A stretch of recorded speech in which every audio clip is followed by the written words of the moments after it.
去到輪椅之間嘅單人扶抱，將輪椅放喺長者嘅健側，即係強啲嗰邊，同床邊成一個直角，然後鎖緊輪椅。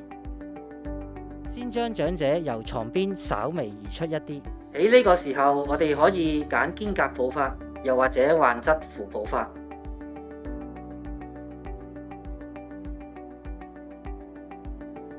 如果用肩胛抱法，你可以雙膝微曲，紮好個馬靠近長者，由正面伸手經過胳肋底之後，兩隻手掌托住兩邊嘅肩胛位，同時用自己嘅雙膝夾住長者嘅膝，利用自己下身嘅力量去升起長者。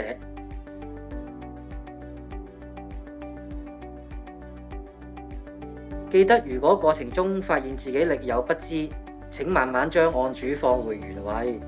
再打電話返中心報告同尋求協助。